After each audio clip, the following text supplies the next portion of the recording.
Hey, what's up guys? I'm back here at Bob Bo's Volkswagen, Bradenton, Florida, checking out this brand new 2022 Volkswagen Tiguan. Now this is the SER line version and it has been somewhat refreshed for the 2022 model. So today I'm going to take you on the tour of it. We're going to check out the exterior, interior, check out what powers up this thing, and finally I'm going to take you for a spin in it. So if you're ready, let's go.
So the Tiguan was first introduced in the United States and Canada in 2008 as a 2009 model year. So it's been almost 13 years since this small SUV has been on the market. Small, I say small because there is also an Atlas that's bigger one, but it's actually a mid-size SUV, as Volkswagen calls it.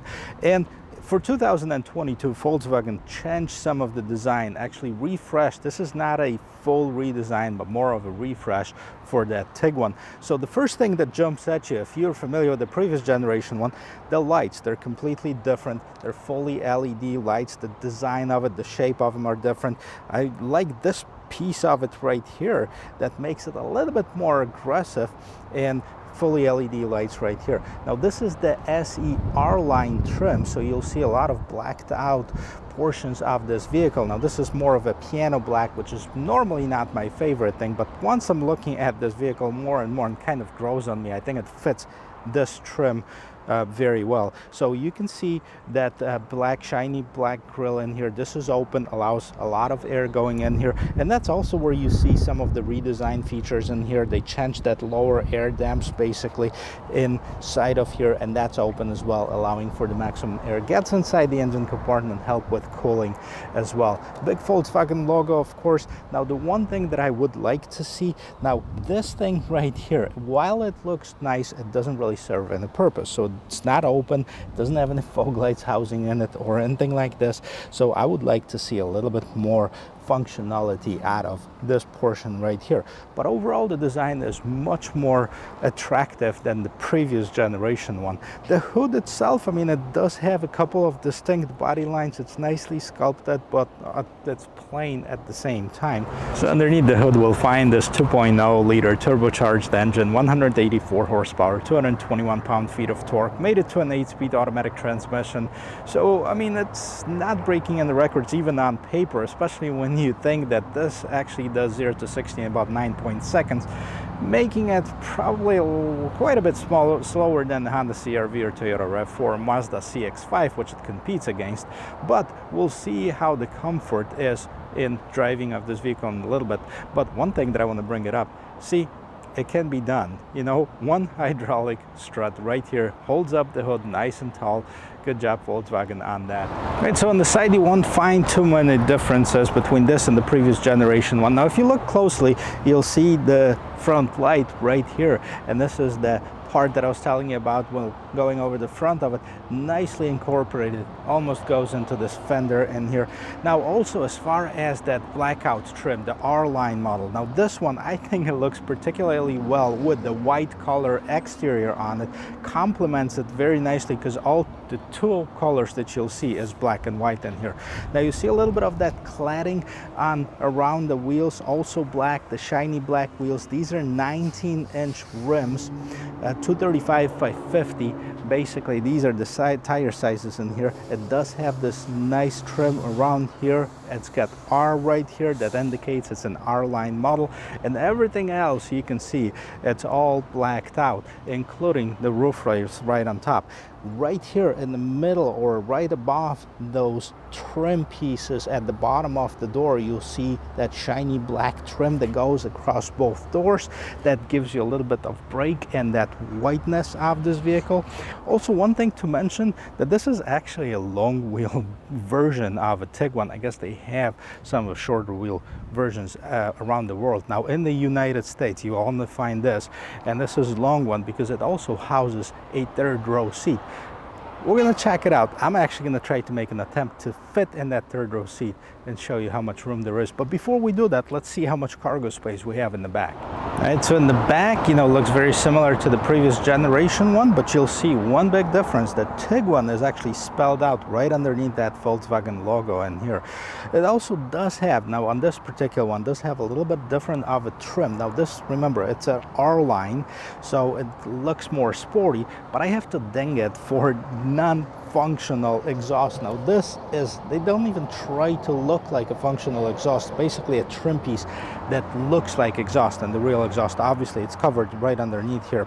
But then that trim that we were looking on the side continues right around here, and then, you know, we do have this reflector light that goes around the bottom of the bumper right here, and you do have this chrome sill right here. I'm not sure if that's a smart solution because it can get scratched out, either that or the paint. I guess it's one of the two.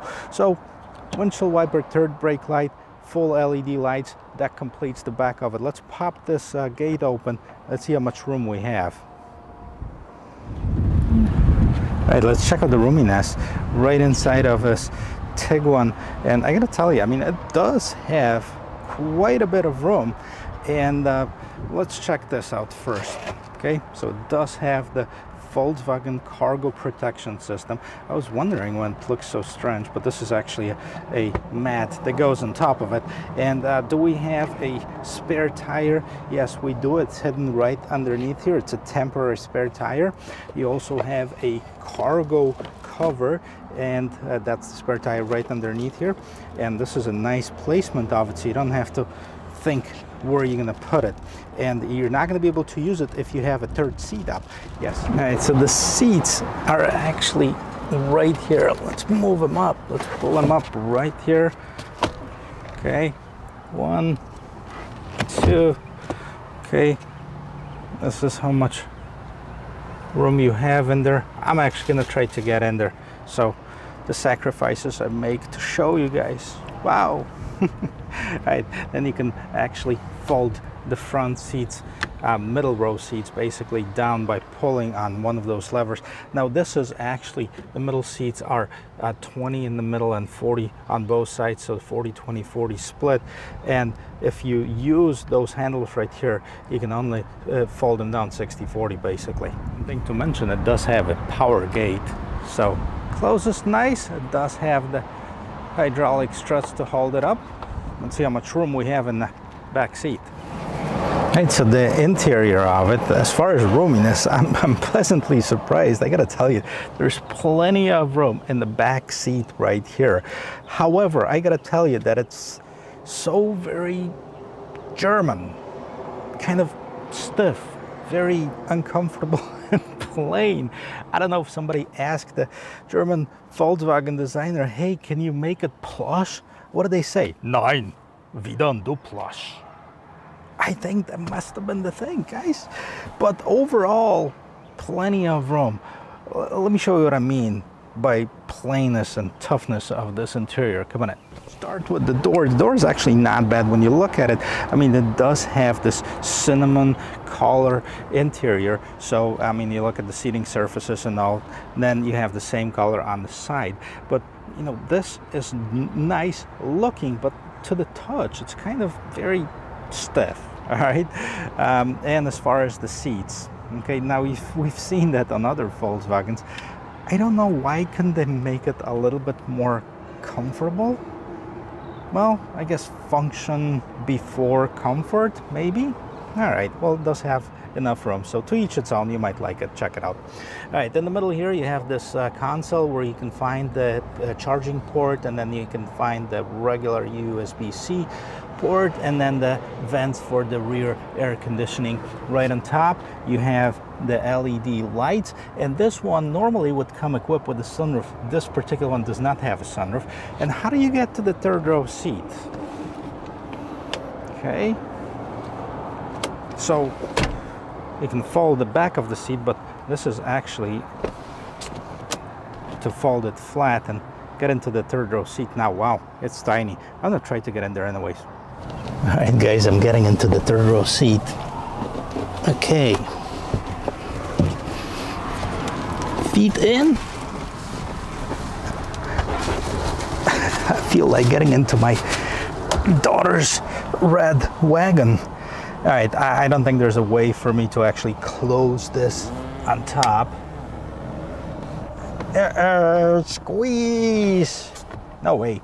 So that's a no-no. I mean, this, unless you're 3 years old and for some reason you're watching this video, then you have other problems, but this is definitely for 2 small children, and not very comfortable either. So it is there. Not sure what the purpose of it was, just to brag that we have a third row seat maybe, but all right, well, the two, the front and the middle, they have plenty of room, and if you don't really use the third row seat, you can fold them down. You're going to have plenty of storage, so that's a plus. But as far as functionality, once more, this is not a very functional third row seat. All right, so let's see if it has this German quality as far as closing. Pretty nice and solid, so there's no complaints here. And then the front door obviously looks like the back door, so just a standard thing, lock, unlock. You have the mirror controls, window controls, locks, and then you do have the rear hatch opener right here. You do have quite a bit of storage right on the at the bottom of the door in here. And then this is nice, I like that R trim that's displayed right on the door sill. And you have the electric seat for the driver side. And once more, this looks actually a little bit more comfortable than the rear seat. Let's check it out. Let's jump in there. Okay, I have to show this to you because this looks sporty. Now, for a vehicle that's not really sporty in specs, these are pretty sporty pedals right here. And on the left-hand side of the steering wheel, you have the light controls. Now, the steering wheel is tilt and telescoping, which is nice. It's a manual tilt and telescopic. And this one is a modern steering wheel, so you can see all of those buttons, okay, are not lit up until you start the vehicle. That's basically what we're gonna do. And the start stop button right in front of the gear shifter, okay, start it up. So as I said, the buttons came to life as soon as I started this vehicle. And what you can see, it's a multi-function steering wheel. Left-hand side, you have controls for the cruise control and then the volume. Right here, you can see also on the right-hand side, you also have the controls for what's going on that digital cockpit. Now, this is the 8-inch none or very little customization in the digital cockpit, but it is standard on all trims right now for the 2022. So that's pretty cool. And when they say non-customizable, they mean that there's very few customizations. So you can basically change what's going on the right-hand side and what's going on the left-hand side and the right-hand side of the speedometer right here. So then you have the big speedometer in the middle, and then we can see only 25 miles range and no gas. And this is it. This is pretty much what the instrument cluster looks like. Now let's quickly see what other settings we can have in here. So settings for start, stop, oil temperature, gear display, average economy, driving data, no display, and then back to settings. So they actually have quite a few features that you can set this up. And what about on the other side? Destination info, telephone, navigation. Can you put the full navigation in here? This would be very nice. road guidance not available. Oh, because this one actually doesn't have navigation. You'd have to put like an Android Auto on here. But this would be nice if it's displayed right inside of here. We'll check it out, see if I can connect my phone in just a little bit.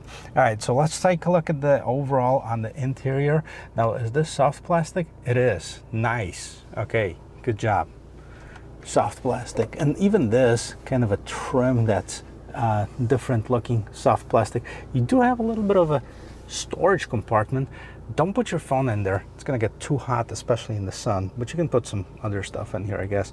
And then, you know, they try to break it up with a little bit of a different trim in here. Not a piano black, but it looks pretty good actually. So there's an attempt to make it more civilized, at least.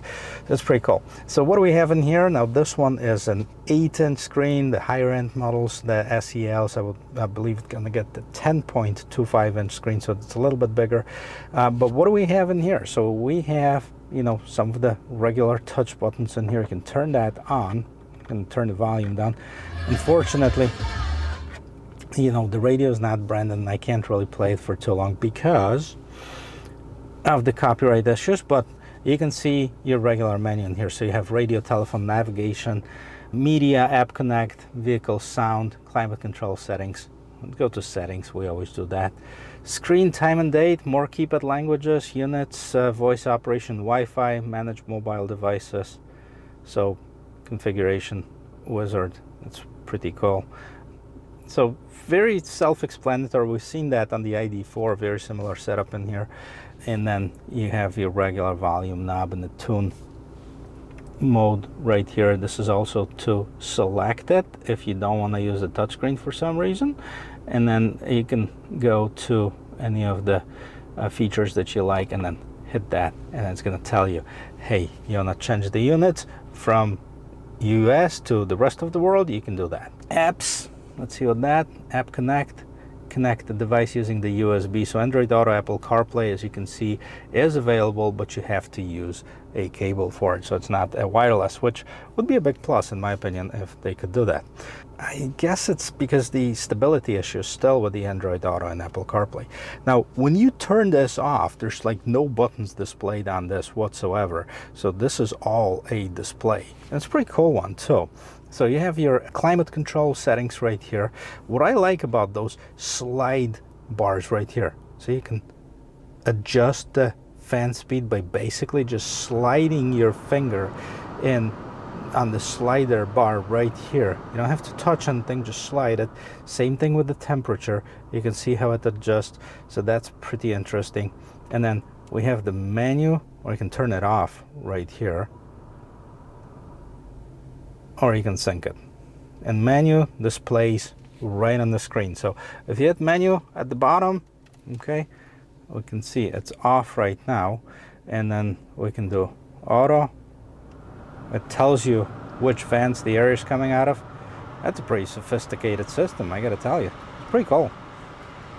Okay, you can sync it, temperature, you can adjust it. Okay, let's leave it at 67. So it's not too cold, not too hot. All right, so let's see. You know, it does have this 8-speed automatic transmission with Triptronic, and basically what that means that you can switch it to drive, right? And then you can switch it to sport, and then up and down. That's how you can upshift and downshift gears. So back to parking, so we don't drive away yet. And then the bottom off here. Now, Volkswagen is betting on the USB-C becoming a new standard, so they have the 2 USB-C and the 12-volt outlet. Engine start-stop button right here, and then you have the parking brake. You can turn off that automatic engine start and stop. Now, you do have some black buttons in here, so I believe some of them might be for the all-wheel drive system, etc. This is a front-wheel drive vehicle that we're looking at right now. And does it have the wireless charging? Yes, it does have the wireless charging in here. You do have some cup holders and you know, kind of a very small but deep storage right inside of here.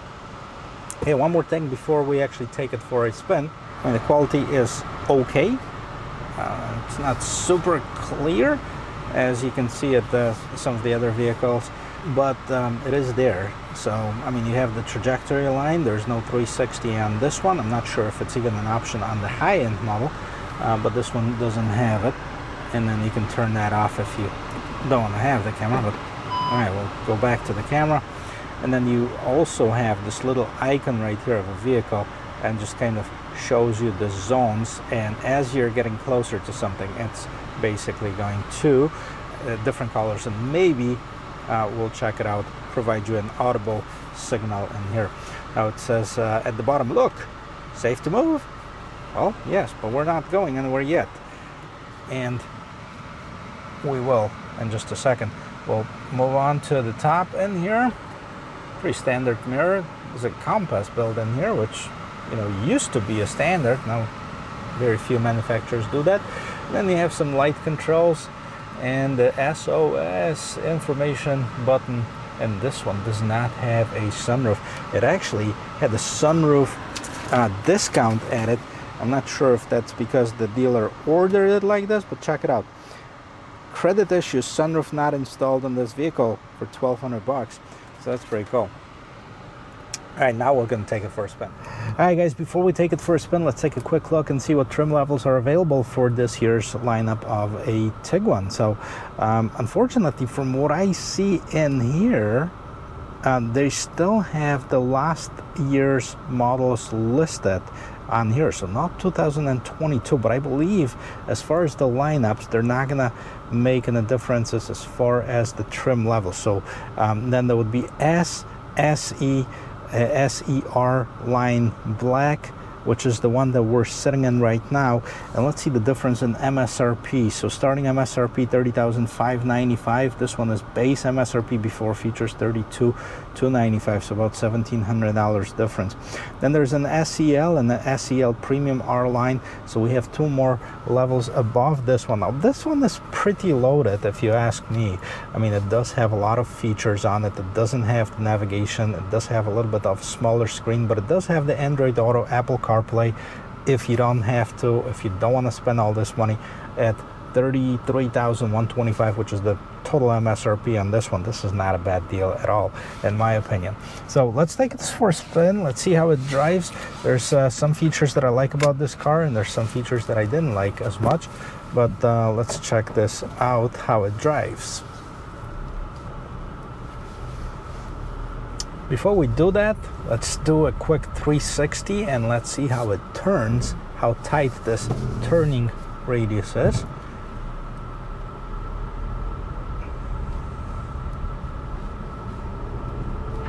Okay, so you do have about 4 parking spots, which they're not marked here, but I'm just using my estimate on here. 4 parking spots, which is not bad.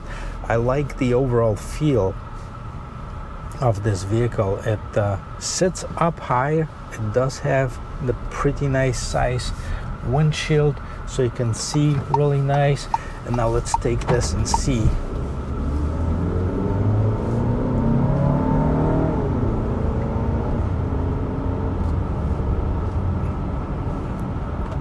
So, okay, we're not gonna beat any records in performance, but as far as shifting and the overall feel of this engine, it's actually pretty smooth.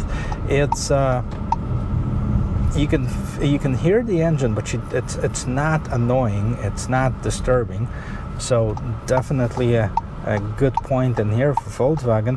And the transmission switch is nice and smooth. The 8-speed automatic transmission. We're gonna do it one more time, and this time I'm gonna try to accelerate a little bit faster. If you notice some of the blinkers, when you turn them on, they make this loud sound. Now they're not mechanical anymore. This is something that's basically audio generated, and some of them are more annoying than the other ones, which I think it should be for certain people when they're driving, you know, 5 miles or 10 miles with the blinker on with no intention of turning. All right, let's do a U-turn here.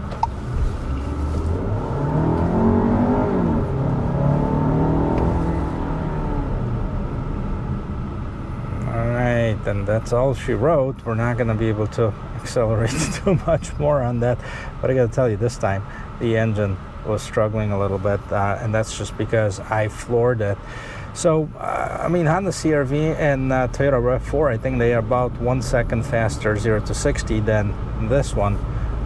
But that's not why you buy the vehicle. You do want to, however, merge into traffic if you have to, without risking that you're going to get rear-ended because you don't have enough speed built up. So, I mean, that's why I'm checking this on vehicles such as, you know, a mid-size SUV, not because we want to race it. But once it gets up to speed, once you're cruising along, it's nice, it's quiet. I like that stiffness of it, whether, you know, even though I didn't care too much for the comfort of the seats, I don't mind the stiffness of the vehicle itself. I think it has a better driving dynamics than Japanese competition, because it is stiffer, definitely. Okay, I'll go through a few bumps right here. See how it handles that, because that stiffness, that can be a little bit of a issue if you're going on through some potholes, but this one is not bad at all. Alright, so overall, here's a few things that I like about this vehicle. I like the roominess of it. I actually like the feel of it when you drive it, so the driving dynamics are pretty good. I like the quietness of the drive, and the price point. I mean, it's not horrible, especially with $33,000. You know, comparing it to Toyota RAV4 and Honda CR-V, even Mazda, that's very much in line. So if you're looking for a mid-size SUV, you won't find with the third row seat in that price range. And speaking of third row seat, by the way, this is certainly for kids only. I mean, you saw me, I can't fit in that third row seat unless I do some weird yoga poses, and look at me, I'm not a big yoga guy, as you can see.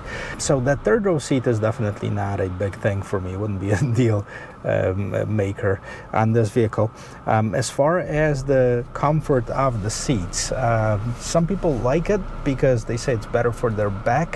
I would like it to be a little bit more comfortable, a little bit more plush, especially, you know, if you're wrapping them in leather, make sure that give you that comfort of it. So those weren't the crazy thing. Another thing that I didn't really care too much about it, when they did the redesign, they did the front end, those front lower trims, I mean, they're nice looking, but they're completely non-functional. Could have been an extra function of this to let it cool the wheel well, the brakes and that stuff like this, and probably wouldn't cost them that much money. And the same thing in the back, those trim pieces that simulate the exhaust are just very toy-like, if you will.